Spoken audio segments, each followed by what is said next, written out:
Assalamualaikum warahmatullahi wabarakatuh. Alhamdulillahirrabbilalamin. Wabiyin astaghiru ala umirat janatin wa ala alihi washabihi ajmain. Hadirin berbahagia, pada kesempatan kali ini izinkanlah saya menyampaikan bahas tentang pemanasan global. Pemanasan global atau global warming ini menjadi isu yang sering diperbincangkan dunia. Kita tahu bahwa bumi kita ini telah masuk usia senjanya. Ibaratnya bumi ini layaknya kakek yang berbadan bongkok, di mana daya dukung kehidupan telah amat melemah. Bumi yang kita huni ini barangkali telah memasuki masa rentanya, sehingga banyak menunjukkan fenomena alam yang tidak manusia hendaki. Global warming atau pemanasan global yang melibatkan perubahan rata-rata suhu permukaan bumi. Peningkatan suhu permukaan bumi ini disebabkan oleh adanya radiasi sinar matahari menuju ke atmosfer bumi. Sebagian sinar ini berubah menjadi energi panas dalam bentuk sinar inframerah diserap oleh udara dan permukaan bumi.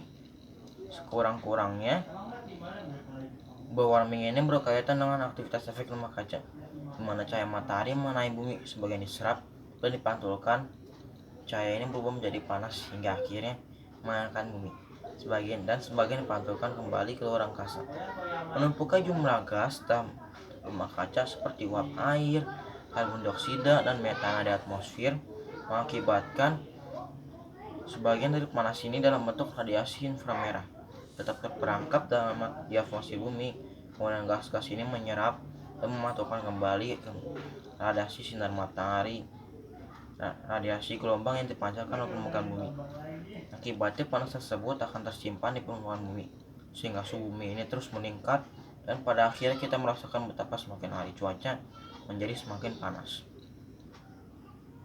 Contoh lain yang dapat mengilustrasikan kejadian efek rumah kaca adalah ketika kita berada dalam mobil dengan kaca tertutup yang sedang parkir di bawah terik matahari.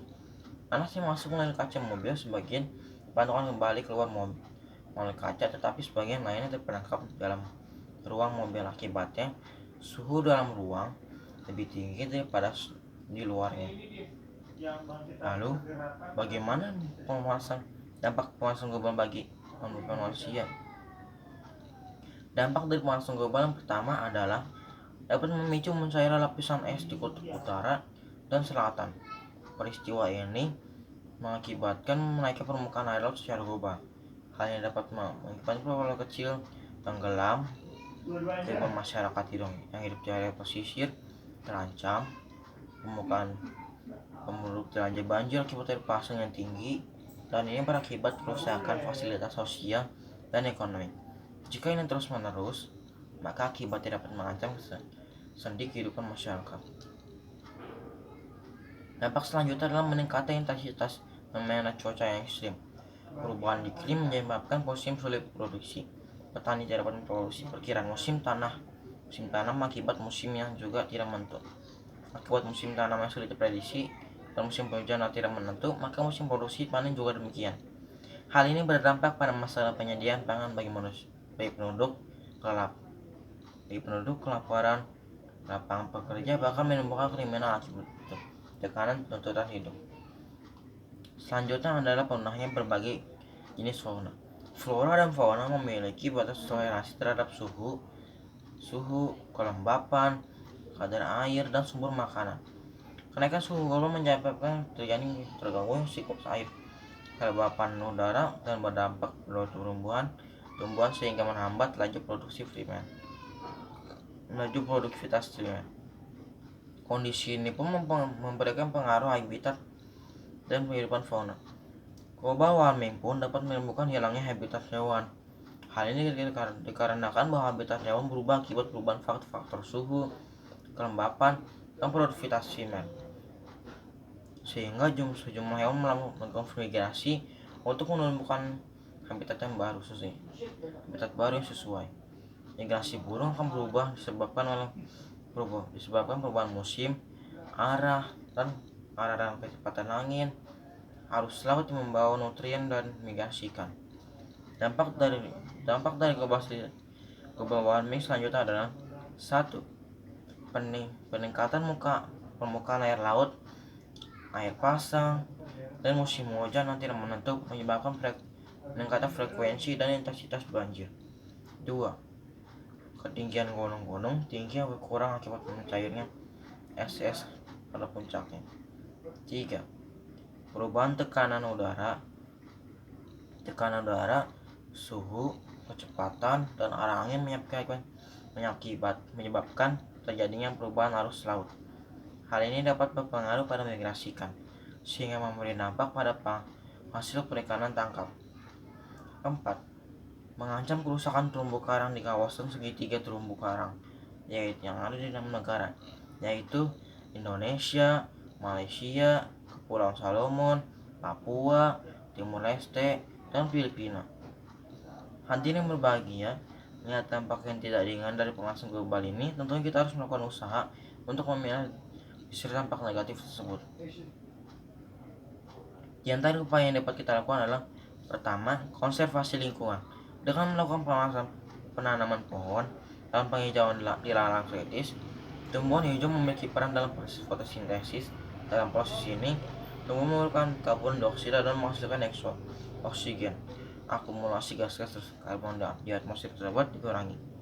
Kedua, menggunakan energi yang bersumber dari energi alternatif guna mengurangi penggunaan energi bahan bakar fosil, minyak bumi, dan batu bara.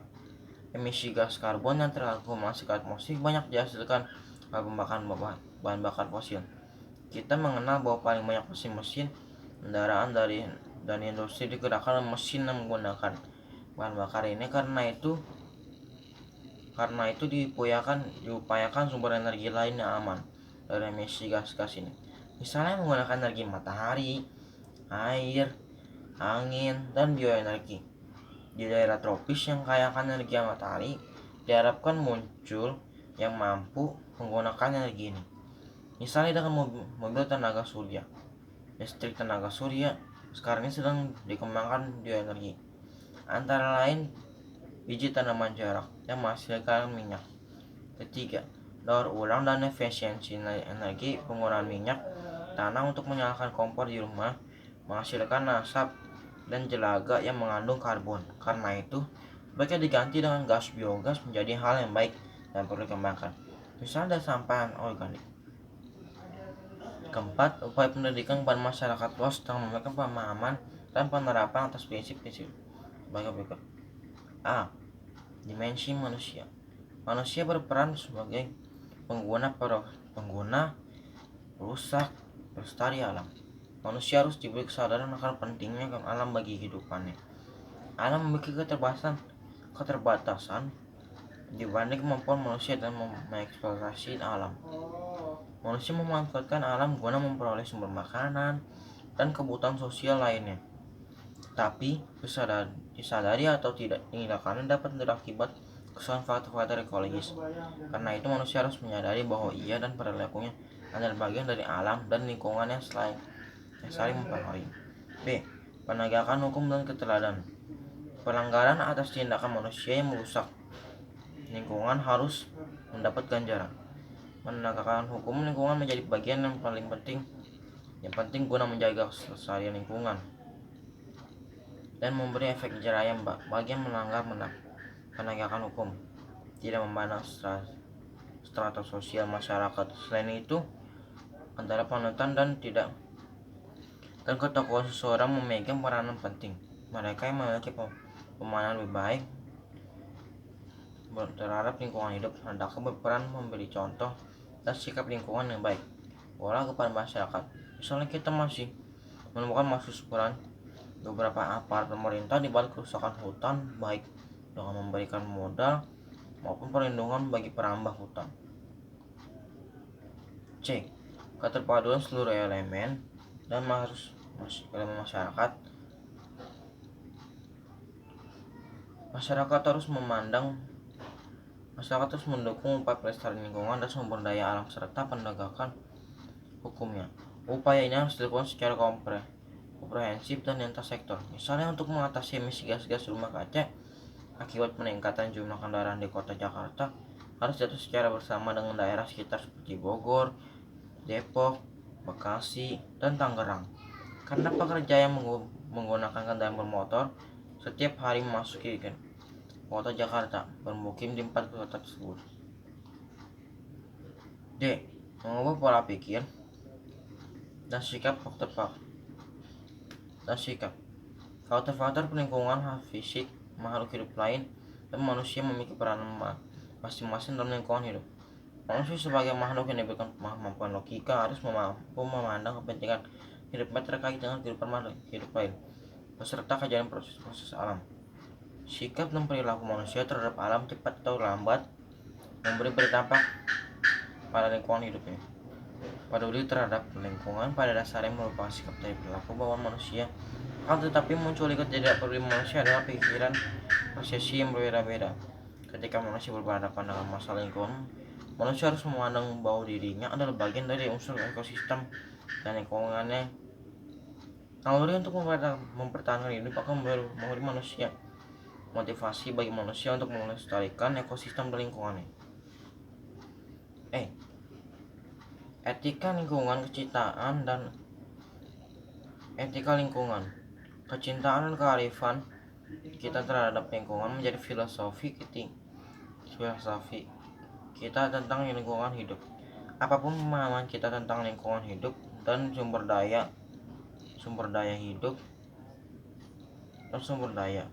kita bersikap dan perilaku arif dalam kehidupan dalam wujud budaya tradisional. Kearifan lokal melahirkan etika dan norma kehidupan masyarakat dalam memanfaatkan sumber daya alam dan lingkungannya.